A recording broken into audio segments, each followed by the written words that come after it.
नमः मित्रों, please Sanskrit channel में आप सभी का स्वागत एवं अभिनंदन है।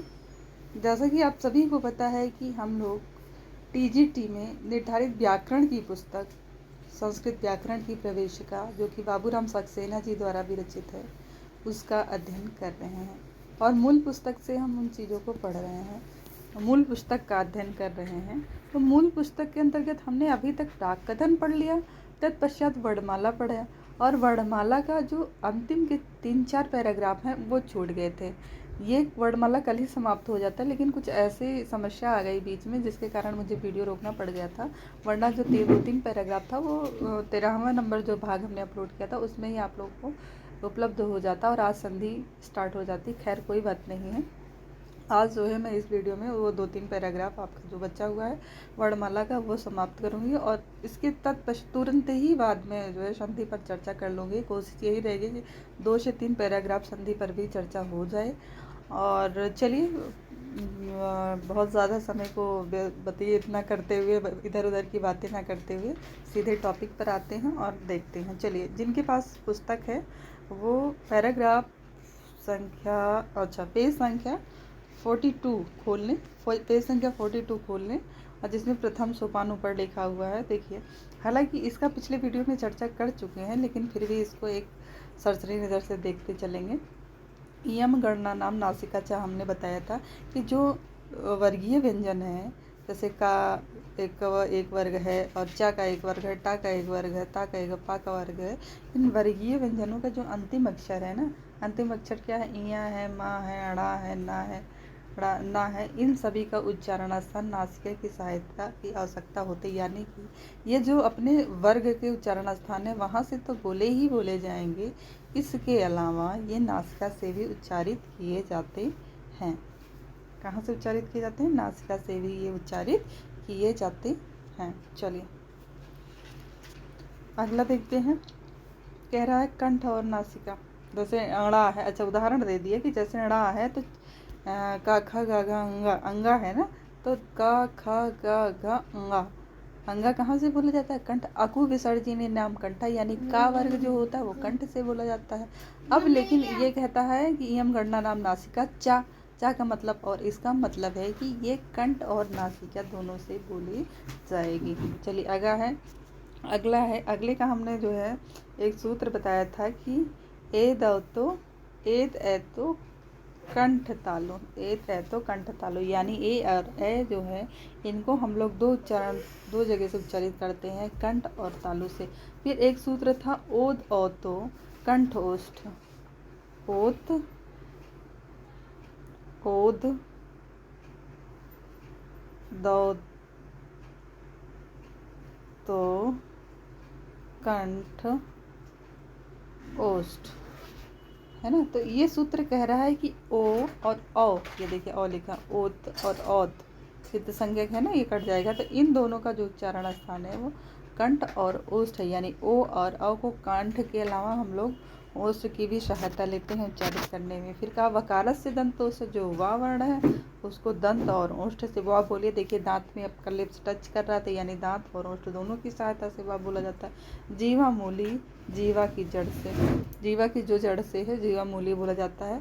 और जीवा मूली कौन से वर्ण है? का और खा, इसके आगे ऐसे आधा मात्रा लगी हुई होती है, इन्हीं को जीवा मूली कहते हैं। ये अयोगवाह के अंतर्गत आते हैं। संस्कृत में 4 अयोगवाह है, हमने बताया था ना, अंग, आह, जीवामूली और उपधमानी। उपधमानी पा और फा के आगे आधा स्वर मतलब आधी मात्रा लगी होती है।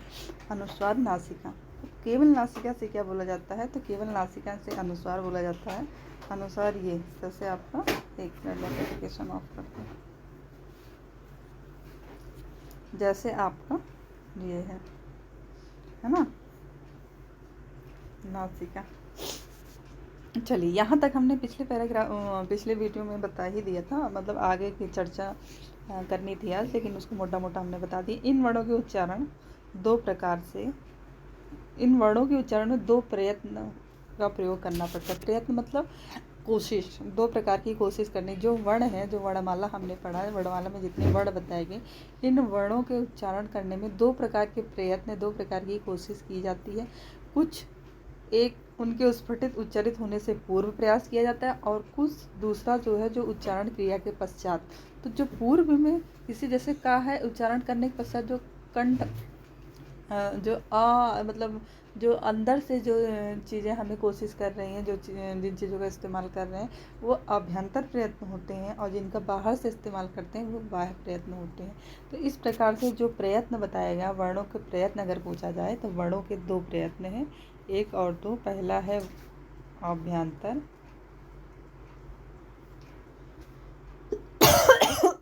सॉरी पहला है अभ्यंतर प्रयत्न, चलिए नहीं रहा।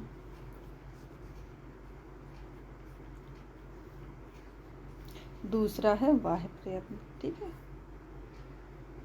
बाह्य प्रयत्न। तो प्रयत्न कितने हैं वर्णों के प्रयत्न कितने हैं? तो वर्णों के प्रयत्न दो हैं, पहला बाह्य और दूसरा अभ्यंतर। एक प्रश्न यहाँ से भी बन सकता है। अब ये भी कहा जा सकता है कि अभ्यंतर प्रयत्न कितने हैं? तो अभ्यंतर प्रयत्न 5 हैं। बाह्य प्रयत्न कितने हैं? THIS। बाह्य प्रयत्न कितने हैं? तो बाह्य प्रयत्न है आपके 11। अभ्यंतर प्रयत्न 5 है और बाह्य प्रयत्न 11। और प्रयत्न कितने हैं? 2 हैं, बाह्य और अभ्यंतर। अभ्यंतर 5 है और बाह्य 11 है। इतना स्पष्ट हो गया। चलिए अब 5 अभ्यंतर प्रयत्न क्या है इसमें बताया गया है कि ईषद स्पृष्ट, ईषद स्पृष्ट, ईषद विवृत, विवृत, समृत, ये 5 अभ्यंतर प्रयत्न है। 5 अभ्यंतर प्रयत्न कौन से हैं?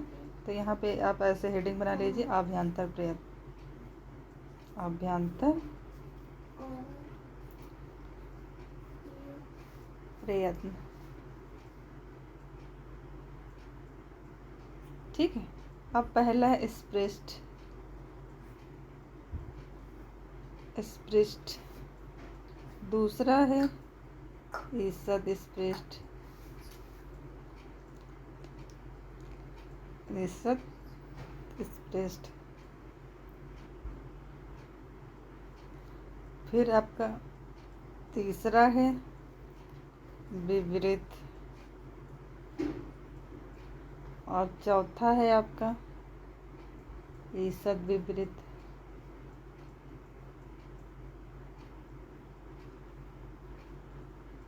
और पांचवा आपका है क्या? समृत, है ना। तो ये हैं जो अभ्यंतर प्रयत्न के जो 5 हैं, स्पृष्ट हैं, ईषद स्पृष्ट हैं, विवृत है, ईषद विवृत है और समृत है। ये 5 प्रकार के अभ्यंतर प्रयत्न हैं, ठीक है। तो स्पृष्ट प्रयत्न के अंतर्गत कौन कौन से वर्ण आते हैं? तो कादेव माँ वसाना, यानी का से लेकर जितने भी जो स्पर्श करने वाले व्यंजन है, 25 व्यंजन है, का से लेकर माँ तक के जो वर्गीय व्यंजन है, ये सारे स्पृष्ट अभ्यंतर प्रयत्न के अंतर्गत आते हैं। और ईषद स्पृष्ट के अंतर्गत क्या आते हैं? तो सल वर्ण आते हैं, शा शा शाह, ये जो है ईषद शा शा शा, ये आते हैं ईषद स्पृष्ट के अंतर्गत। अब विवृत आता है तो स्वरनाम विवृतम, कहा गया है एक सूत्र स्वरनाम विवृतम, यानी जितने स्वर हैं वो विवृत होते हैं, उनका अभ्यंतर प्रयत्न क्या होता है? विवृत होता है। स्वरों का अभ्यंतर प्रयत्न विवृत होता है, ठीक है। अब ईषद विवृत क्या होता है? तो यण, जो यण प्रत्याहार के वर्ण है यार अलावा, इनका ईषद विवृत वह अभ्यंतर प्रयत्न होता है। अभ्यंतर प्रयत्न इनका क्या होता है? ईषद विवृत होता है। और समृद्ध अभ्यंतर प्रयत्न किसका होता है? तो आ का, छोटे आ का समृद्ध अभ्यंतर प्रयत्न होता है, वो भी उच्चारण के अनुसार होता है, ठीक है। तो यही बताया गया कि देखिए अब इस लाइन में बता रहे, ये हमने समझा दिया, कहा कि अभ्यंतर प्रयत्न स्पृष्ट, ईषद स्पृष्ट, ईषद विवृत, विवृत व समृद्ध, इनमें स्पर्श वर्णों का स्पृष्ट प्रयत्न होता है, अंतस्थ वर्णों का ईषद स्पृष्ट प्रयत्न होता है, ऊष्म वर्णों का ईषद। क्षम्यतां मित्रों, मैंने आपको बताया कि जो ईषद स्पृष्ट होता है वो शा शा होता है, ऐसा कुछ नहीं। ईषद स्पृष्ट जो है वो यण वर्णों का होता है, यार अलावा होता है। ये मिस्टेक हो गई मुझसे, यहाँ यहीं पे संशोधित कर लीजिएगा। और जो ईषद विवृत होता है ना, वो सल वर्णों का होता है, ठीक है, सल वर्णों का होता है। ये आप एक बार फिर से जो है उस चीज़ को देख लीजिएगा थोड़ा सा, मतलब और बहुत बहुत मतलब आप लोगों से क्षमा याची हूँ, क्योंकि ये चीज़ मतलब एकदम से मतलब जल्दबाजी में कही या जो भी है वो मैंने बोल दिया।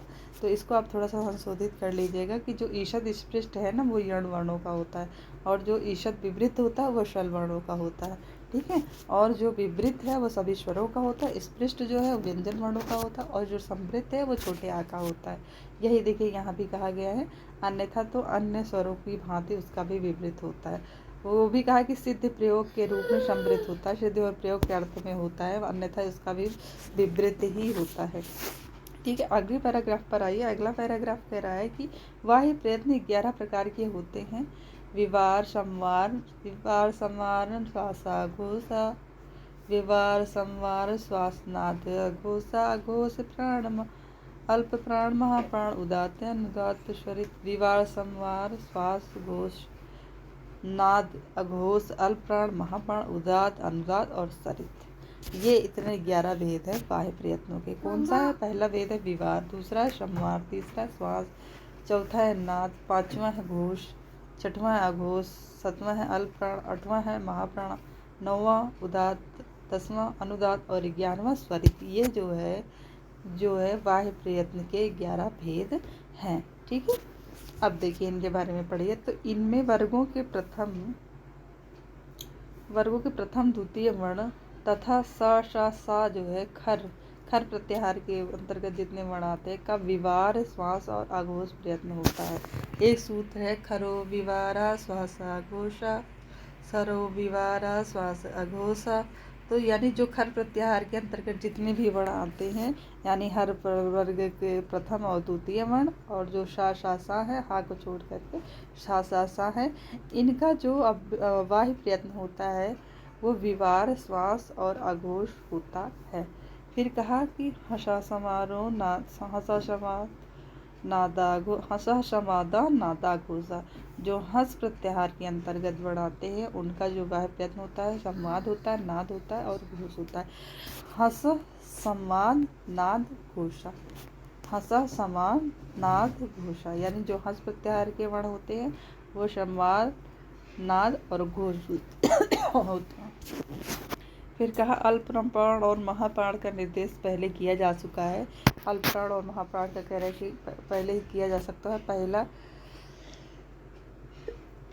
पहला तीसरा और पांचवा अल्प प्राण होते हैं, दूसरा और चौथा महाप्राण होता है, ऐसा पहला बताया जा चुका है। ये चीज़ यहाँ पे जो है बाबूराम सक्सेना जी कह रहे हैं। फिर कहा कि अब जो है उदात अनुदात और स्वरित बचे। तो प्रयत्न केवल स्वरों का, जो ये प्रयत्न है उदात अनुदात और स्वरित, ये केवल स्वरों का होता है। कोई भी स्वर उदात्त भी हो सकता है, अनुदात्त भी हो सकता है, स्वरित भी हो सकता है। ठीक है, इतना समझ में। चलिए अगला नेक्स्ट पैराग्राफ करें। तुल्यास प्रयत्नम सवर्णम, देखिए यहाँ पे उदाहरण भी दिए गए। एक ही स्थान से निकलने वाले तथा एक ही अभ्यंतर प्रयत्न वाले वर्ण सवर्ण कहलाते हैं।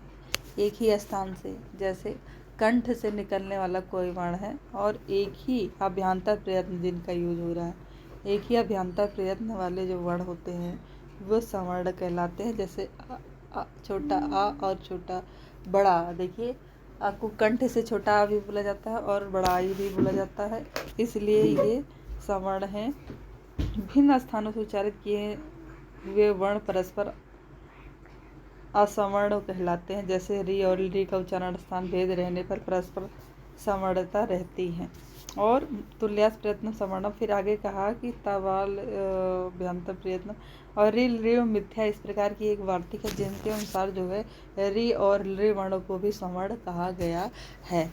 अब आपको समझ में आया, जिनका उच्चारण स्थान और जो अभ्यंतर प्रयत्न है वो समान होता है। कोई दो वर्ण है, दोनों वर्णों का यदि उच्चारण स्थान और उसका अभ्यंतर प्रयत्न जो है एक समान है तो वो आपस में सवर्णी होंगे। तो वो आपस में क्या होंगे? सवर्णी होंगे। जैसे छोटा आ है उसका उच्चारण स्थान कंठ है और उसका अभ्यंतर प्रयत्न विवृत है, और बड़ा आ है उसका उच्चारण स्थान कंठ है, उसका अभ्यंतर प्रयत्न विवृत है, इसलिए ये दोनों आपस में सवर्णी है। ऐसे कोई भी वर्ण, यदि दो वर्ण आपस में जो है एक ही उच्चारण स्थान से बोले जाते होंगे, उनका बोलने का एक ही उच्चारण स्थान होगा और उनका जो अभ्यंतर प्रयत्न वही एक ही होगा, तो वो आपस में सवर्णी होंगे, ऐसा इस पैराग्राफ में बताया गया है।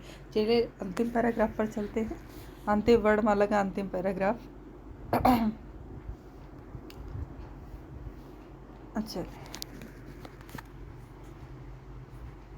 वर्णमाला का अंतिम पैराग्राफ में क्या कहा गया है कि ऊपर वर्णों के उच्चारण स्थान संस्कृत व्याकरणों के अनुसार दिए गए हैं। आजकल किसी किसी वर्ण के उच्चारण में भेद पड़ गया है। यथा री का उच्चारण हम लोग शुद्ध नहीं करते। कोई री कहता है, कोई रू कहता है। कोई शा का उच्चारण मूर्धा तालु से ऊपर के भाग से होना चाहिए, किंतु बहुतः लोग इसे शा की तरह बोलते हैं। और कोई कोई खा की तरह। री का उच्चारण तो साहित्यिक संस्कृत के समय से ही लुप्त प्रयोग हो गया है। वर्णमाला में हा के उपरांत बहुधा क्षां त्रं ज्ञा देने की रीति है, किंतु ये शुद्ध वर्ण नहीं है। वर्णमाला के उपरांत जब वर्णमाला आप पढ़ लेते हैं, देखिए अभी जो संस्कृत वर्णमाला पढ़ा उसमें कहीं भी क्षां त्रं ज्ञा की चर्चा नहीं हुई, लेकिन जो वर्णमाला के अंतर्गत इन 3 वर्णों की और चर्चा होती है। ये 3 वर्ण कह रहे हैं कि लेकिन ये 3 वर्ण की चर्चा भले दे दिया जाता है, लेकिन इनकी कहीं भी जो आपने भाषा सूत्र पढ़ा ना उसमें चर्चा है, ना अन्य कहीं संस्कृत में इनकी चर्चा मिलती है। लेकिन वर्णमाला के बाद ये दे दिया जाता है, हिंदी में देखा जाता है। तो ये वर्ण शुद्ध नहीं है, ये 2 वर्णों के मेल से बने हुए हैं, इसलिए इनको वर्णमाला में नहीं रखा गया संस्कृत की। जैसे का धनशा बराबर छा, और इस त्र, और ता धन रा बराबर त्रा, ज्ञा जा धन या बराबर ज्ञा। इसी कारण वर्णमाला में सम्मिलित करना मूल है। जो है इसको वर्णमाला में इसीलिए सम्मिलित नहीं किया गया क्योंकि ये 2 वर्णों से मिलकर बने हैं, इनके कोई अपना एक अलग अस्तित्व नहीं है, ये कहना चाह रहे हैं। अभी तक आपने वर्णमाला के अंतर्गत पढ़ा, ये वर्ण जो है वर्णों के बारे में पढ़ा। स्पर्श वर्ण कौन से, अंतस्थ वर्ण कौन है, स्वर कितने हैं, व्यंजन कितने हैं, व्यंजन के भेद क्या हैं, कौन से स्पर्श व्यंजन है, कौन से ऊष्म व्यंजन है, कौन से यण हैं, कौन से सल हैं, ठीक है। और उसके बाद ऊष्म व्यंजन इनको क्यों कहा गया है, यण को अंतस्थ व्यंजन क्यों कहा गया। इस तरीके से आपने सारी चीज़ें पढ़ी, और उसके बाद प्रत्याहारों के बारे में कुछ पढ़ा, और यहीं पर जो है आपका वर्णमाला समाप्त हो जाता है। अब आगे का जो वीडियो है वो संधि पढ़ लेकर मैं बनाऊंगी, और आप लोगों से यही उम्मीद करती हूँ कि यदि आप लोगों यही उम्मीद या आशा करती हूँ कि यदि आप लोगों को मेरा वीडियो अच्छा लग रहा होगा तो आप मेरे चैनल को लाइक सब्सक्राइब से अवश्य कर रहे होंगे। नमो नमः मित्रों, नमः संस्कृताय। मिलते हैं फिर संधि के टॉपिक के साथ। नमः संस्कृत।